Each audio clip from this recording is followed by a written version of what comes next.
stretch of colorful, quaint shophouses. It was completed in 1842 and is Singapore's very first quay. At its peak in the 1860s, Boat Quay handled three-quarters of Singapore's total shipping business. The sheltered riverbanks made excellent loading and unloading places.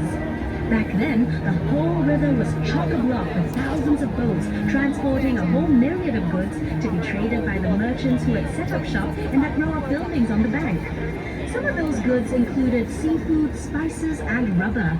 The precious cargo was shouldered across gangplanks by immigrant laborers known as coolies, whose blood, sweat, and tears formed the very backbone of our nation's rise to prosperity. Wonder why all the shophouses are concentrated on just one embankment of Boat Quay? Well, legend has it that the Chinese immigrants chose to set up home only on the south bank of the river. You'll notice how the riverbank curves just like the belly of a car.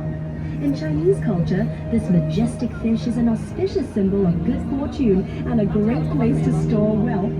These first immigrants believed that this part of the Singapore River was where prosperity and wealth could be found. That's also why many banks and businesses started up here and eventually developed this area into our current central business district. Where once boats lined the water's edge, today the banks of Boat Quay are lined with shophouses turned into restaurants and pubs. The facades of the Boat Quay shophouses have been retained, and the unique architectural styles give the district a distinct flavor. Notice how the shophouses are of varying heights? Long ago, this signaled the owner's wealth. In other words, the higher the building, the wealthier the owner. Perhaps these traditional beliefs have extended till today. Just take a look at the tall skyscrapers of Singapore's financial district towering over the Boat Quay shophouses. This is the perfect place for snapping pictures, so enjoy the 360-degree views and drink in Boat Quay's unique blend of traditional Asian values set against a modern and progressive backdrop. See how the shophouses form a charming contrast of Singapore's developing years against the skyline of a new Singapore. This truly is a uniquely Singapore sight. By the way, are you feeling hungry? Hawkers and their pushcarts used to line the riverbanks, selling local dishes that were cheap and delicious. A bowl of Teochew porridge cost only 10 cents. Better yet, side dishes were free of charge. Every day, the people who worked and lived at the river would eat at these pushcarts, sitting on little stools along the river banks. Perhaps that was how al fresco dining got its start in Singapore. Directly ahead is Kavanagh Bridge. Completed in 1869 and named after Colonel Sir William Arthur Kavanagh, Singapore's last governor, it's Singapore's only suspension bridge to have retained its intricate original form. It was manufactured in Scotland, then shipped to Singapore later to be assembled. Unfortunately, the bridge was built too low, and boats had to wait for low tide before they could pass. So look out and don't forget to duck as we cruise under the bridge. Just kidding. Coming up on the other side of Kavanagh Bridge, you'll see a group of little boys jumping into the river.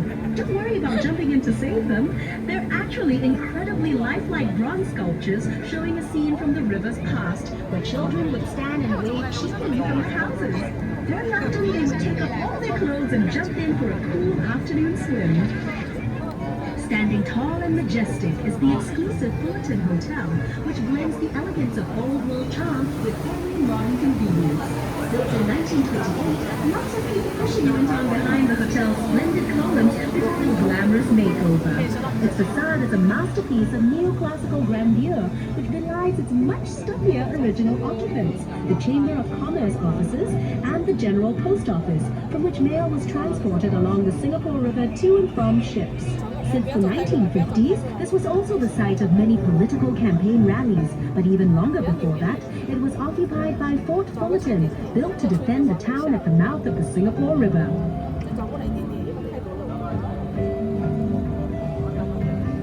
This promontory to your right used to be home to the merlion, Singapore's half-lion, half-fish icon. The merlion stood guard here at the river mouth for 30 years before it was hauled by barge to its new home in Bay in 2002. As we make our way out into Marina Bay, you'll be able to see the merlion for yourself and hear all about its story.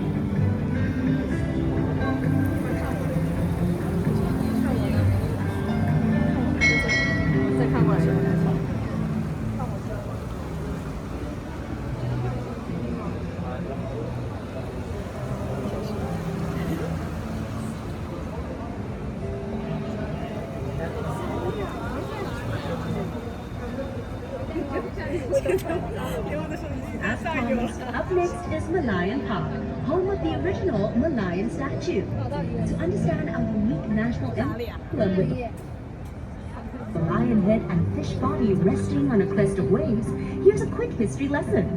Singapore was originally known as the ancient city of Temasek, which means sea town in Javanese.